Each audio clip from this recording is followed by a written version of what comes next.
All right, hello, YouTube channel. Welcome, Clips channel. Yes, amazing. A lot of people don't seem to realize that I actually own this channel.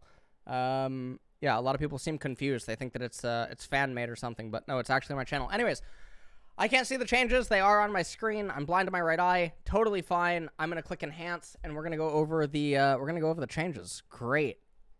This is 12.6, and Riot was gone for a month. Now, if you guys have not been paying attention to Season 12 or any of my patch rundowns on my main channel, I have voiced great resistance against Riot's direction with the patch changes, okay?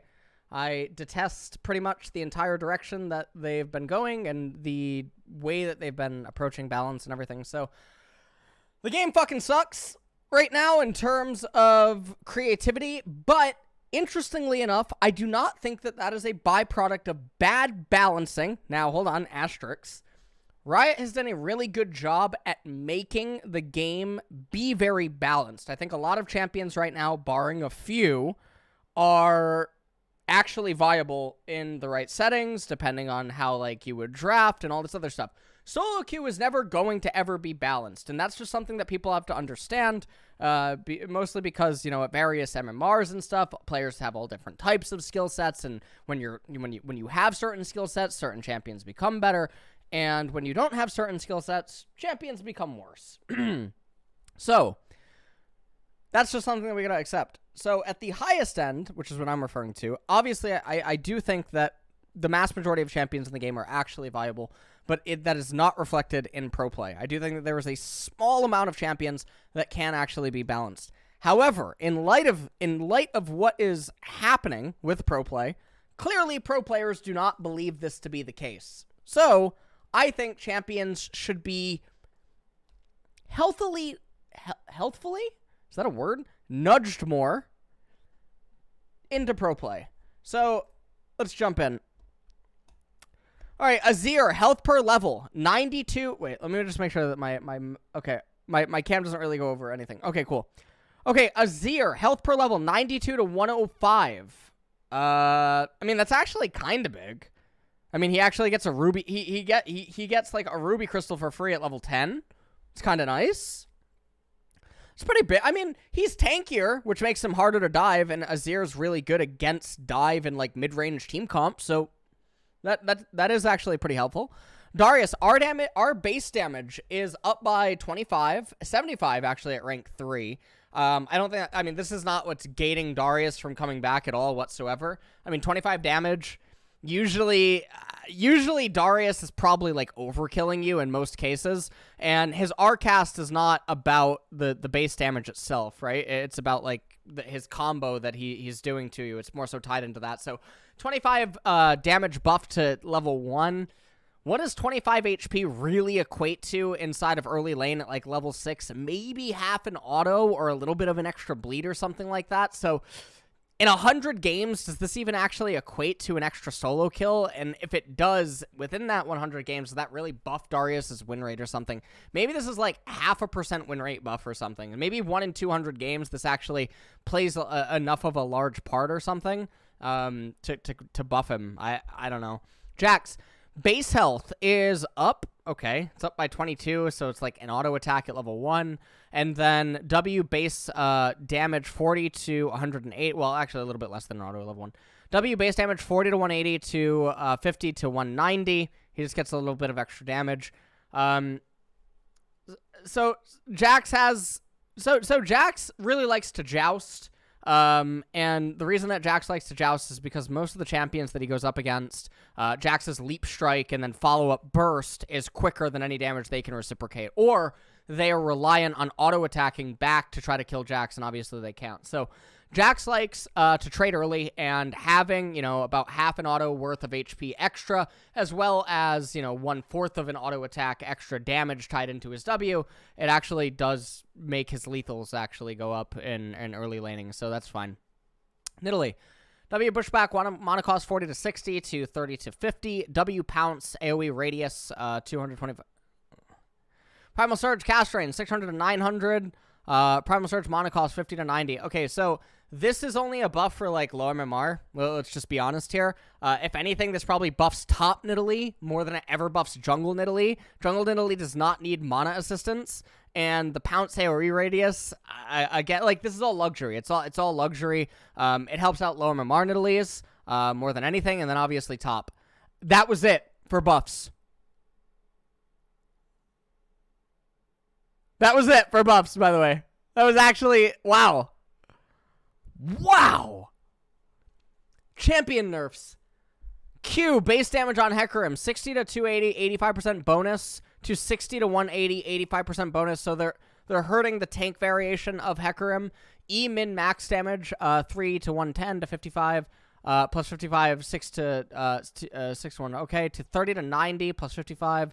So they're really hitting his E damage. Wow. Okay. So his E damage is really getting tagged and his damage on his Q. So they're making it a lot easier to survive against Hecarim ganks in the early stages. Hecarim does have a lot of value as a champion, but I feel like this does hurt him. Don't get me wrong. Yeah, I mean, it definitely does hurt him. Is it enough to offset him from his current, like, power level? Yeah, I think so, actually. I think this is actually a lot of damage. Now, the other thing about Hecarim is people don't draft very well against him either, right? He's very weak to protect, especially with the amount of people that build him really poorly. They just don't really have a lot of damage. And then he ends up being a sitting duck, so... I mean, that's a pretty weird way to approach things. Tryndamere, E cooldown reduction on crit, 1 second, 2 second for champions to 0.75 seconds, 1.5 second for champions. R cooldown, 110 to 90 seconds, 130 to 90. So my instant thought on this is they obviously acknowledge that his cooldown and his ability to just, like, get resets with his E and stuff is problematic or unhealthy. Yeah, so rather than actually just nerf Tryndamere, some people might notice or remember that Tryndamere is, like, one of the only champions in the game that actually builds Navari Blades. So, when Navari Blades either gets changed, nerfed, or removed, or whatever, because no one's building it, Tryndamere's nerf is just going to be completely forgotten about. R cooldown 110 to 90 to 130 to 90. Again, this just doesn't make any sense. He's still going to have basically the same ultimate cooldown in mid-game and late game. When your ultimate is when the cooldown on your ultimate is like 80 seconds or like 90 seconds in mid game, you essentially have it up every fight sequence, right? Because you conduct the fight, you either win or you lose.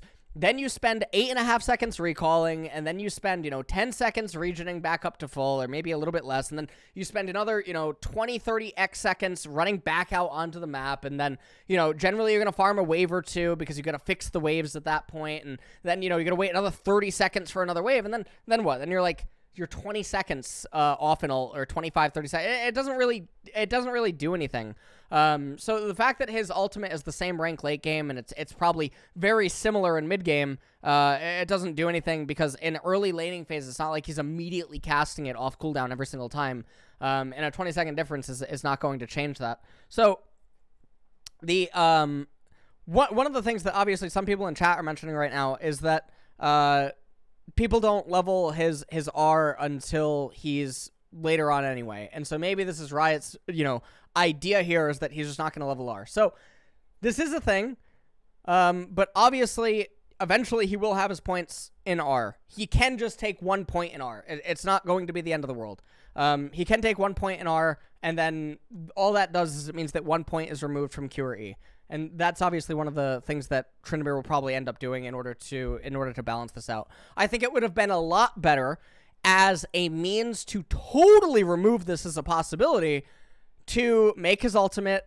You can increase it in CDR, but make it so that his ult rank 1 is 3-second immunity, 4-second immunity, 5-second immunity. This way he has to actually put full 3 points in it in order to get maximum value out of it. Doesn't make any sense. I don't understand why that wasn't the solution, and instead they end up doing this. So this doesn't make any sense. Okay, Rengar gain 1 ferocity on leap if leap from 0 ferocity. If you haven't gained Bone Tooth, now always counts as what? Bone Tooth takedown time 1.5 seconds. Leap grace window 0.3 to 0.45 seconds to 0.35 seconds always. Passive leap radius is up by 20 units. Now always counts as a critical strike. Damage increased by 0.66 per 1% critical strike chance. So Now they're trying to force Rengar to go, what, Kraken Slayer? Is that what they're trying to do here? Q applies damage to turrets. Q is no longer consumed on plants. E-cast time during leap removed. Grants true sights of enemy. So a lot of these feel very quality of life and like luxurious, but I do wonder if it just spawns a crit Rengar build or something. Realistically, I think Rengar inside of the jungle can't be played unless you have like Ivern solo lane, whether it be mid or top lane or something like that. I think Rengar's best role is probably in top lane, and these changes are much better for top lane because you get to do stuff with obviously being inside of a brush. You throw a brush. If the opponent's in the brush, you gain vision of them, and then you can leap to them without needing a ward. So I mean that's probably something that is better obviously for top lane, but whatever. And then obviously the leap out of brush in top lane is going to be good. System nerf, sleep footwork, heal 10 to 100 plus 40% bonus AD, 30% AP to 10 to 100 plus 30% bonus AD, 20% AP. So, Kassadin getting hit a little bit there. Obviously, he's a fleet footwork user. Graves is another champion that they're hitting with this sustain thingy. Fleet footwork just gets tagged. Legend Bloodline lifesteal per stack 0.6 to 0.4. This is another thing that obviously is tagging Graves. New, after reaching maximum legend stack, increase your max health to 100. Okay. 1%. It's probably a buff, right? Actually, wait. No, actually no. Oh, it's a buff on some champions. It's a buff on some champions that don't build a lot of life. I think it's a buff on some champions. Vampiric Scepter 10 to 8%. That's good. Blade of the Ruin King 10% to 8%. Okay. Mortal Shield Bow lifesteal 10% to 8%. Okay. Lifeline Shield amount 275 to 650 to 275 to 700. Okay. Mythic Shield Bow passive 580 and 50 health to 580 and 70 health. Okay. So this is a buff to. I would say this is probably a buff to the Wind Brothers. Yeah, it's probably just a buff to the Wind Brothers. You could also argue this is a buff to Callista. She doesn't really care that much about the lifesteal. She just really cares about being tanky and pretty much so. Any champion that values being tanky here is going to like this, I think, more than anything else. But, yeah. And then Ornn upgrade. Ravenous Hydra replaced by Treasure Hunter. New, Domination Hunter. When you claim a Bounty Hunter stack, so you have to be behind. When you claim a Bounty Hunter stack, gain 70 gold. Increased by 20 gold for each prior Bounty Hunter stack? What does that mean? Bounty Hunter is the name of the stacks? Oh! Okay. So when you get a unique kill, you get 70 gold on unique kill. So if you also have Triumph, you get 90. Wow, 95. Wow, 95. Okay. And then you get 20 gold for each prior. Wow. So you can almost be giving yourself an assist.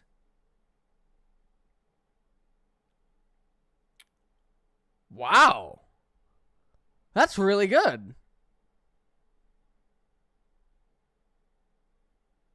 That's really good for people that go domination but don't have any usage for Ingenious and Relentless or Ultimate. That's actually pretty good. Yeah, it's a snowbally rune for sure. It's very good for solo queue. I don't mind it. Okay, this is probably the best change from the patch. As for everything else that's in the patch, apparently this is all the changes. I'm going to lose my mind. Does anyone in here think that competitive has just been touched? Or that the solo queue meta has been touched with any of these changes? It hasn't. Nope. They went on break for a month so that now with 12.7, we're going to get fuck all nothing. And then we're going to now wait for 12.8, 12.9, and then MSI patch, which I think is 12.10. So now we have four patches of nothing.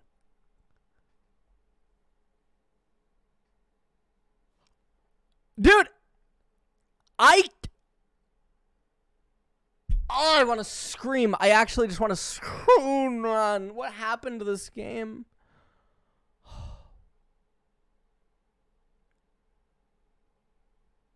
How did balance? Look, I said it before. The Riot Balance team have done a phenomenal job at actually making champions' power levels good in that they can all be competitively picked. But for the love of Christ, will you just fucking placebo buff an ocean of them so that pro players will at least start picking something, man. Something. Or just oh my god, or just micro buff a lot of things while simultaneously micro nerfing a lot of things. At least make it big. And just keep doing it until a shift happens. That's all that we need. We just need to be the cookie crumb that tips the scale. That's all that we need. Now, personally, I am a very big fan of imbalance versus imbalance, right? I'm totally fine if imbalanced things fight imbalanced things. But holy shit. I was watching LCK yesterday. Dude, I don't know. It's hard, man. It's actually hard. Joseph Patrick Marsh, can you please sub with Twitch Prime? Oh, it's hard. The thing is again, it's not Riot's fault. Pro players will not try to go away from the meta, right? That's not Riot's fault. Okay? For instance, right? I've talked about this before. Ivern, unironically, probably a top 5 mid laner in the game, right? No one plays him. No one, right? You can't move him to save your life. Okay? His scaling is really stupid. He requires less gold. His base levels mean more than yours. Like, there's a lot of no one plays him. No one plays him. But he's really good because you can't move him. Now, that does mean that you, like, have to sort of, like, draft in a way that, like, he's okay. Like, he has to have, like, surrounding champions and stuff. But no one's even trying to draft stuff, is my point. And then what's happening is that pro players, I don't even know if this is still a part of the clip. Pro players, their immediate, I don't know, God. Here's the other thing with learning a champion for pro players. Okay? If the meta right now is Aphelios Jinx X, right? Rather than try to learn, Twitch or Draven or, something else, if Aphelios and Jinx aren't working, their immediate default will be to try to play Ezreal, and then MF, and then, like, Caitlyn. Like, the most recent ones before this iteration. And then that'll be it, and it'll just be on loop, right? Or, like, Kai'Sa. That'll just be it, right? We've already seen it with Kai'Sa Xayah. We've already seen it. People are trying to make Kai'Sa and Xayah come back, even though Xayah's a conditional AD carry. Kai'Sa is a dogshit AD carry that only belongs in a fecal recycling camp. But, this is bad, man. It's bad. Here's another example of it. Cloud9 Academy, right? Every game, Karthus and Evelynn banned away against Malice. It has been 2 months. Not one jungler in NA Academy has attempted to pick up the same 2 champions that are apparently worthy of being giga permabanned against this player. What is going on? Fiddlesticks is one of the most broken champs in the game. And a really good example of it was actually Last Worlds. Last Worlds, we really got to see Fiddle's power, even in horrible circumstances. No one is going to pick up Fiddlesticks.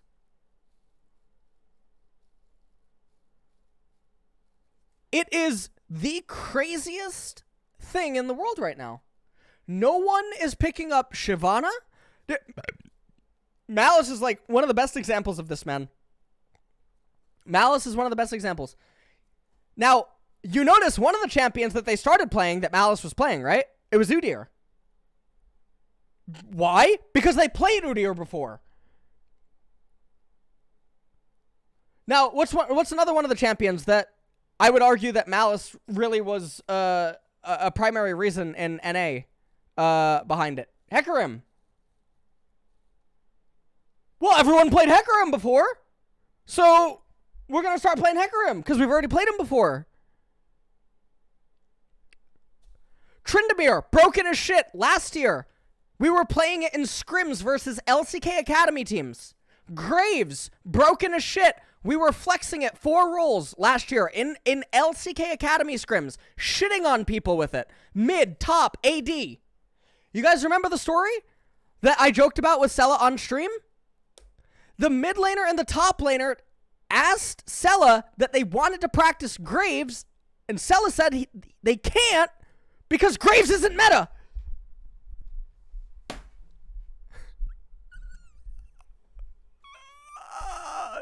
Guess who became meta? Guess who became meta 4 months later?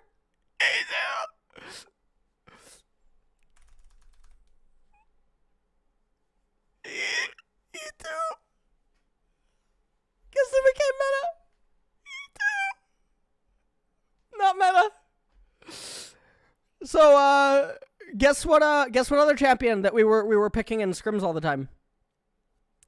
Picking Tryndamere. We were picking Tryndamere, right? Nemesis was picking Tryndamere all the time. And he was smashing people with it. Right? Nemesis was dominating Korean solo queue with Tryndamere. Okay. Guess what champion took over the meta?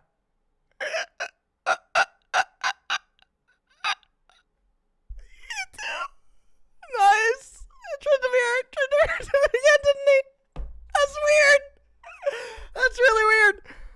Guess what little blue mage? Guess what little blue mage is starting to show up everywhere? Guess what little blue mage is starting to show up everywhere? Vygar, isn't he? He is. He too. Oh, Vygar. Vygar's starting to show up. Wait, that's really weird. Weird. Oh, that's weird. And if someone in chat actually says that Vygar's showing up because he got one cooldown removed from his queue. Oh, Joe, you're calling me? Where are you calling me from? My phone? Oh, shit. Draft. Guys, all right. I have stopped molding.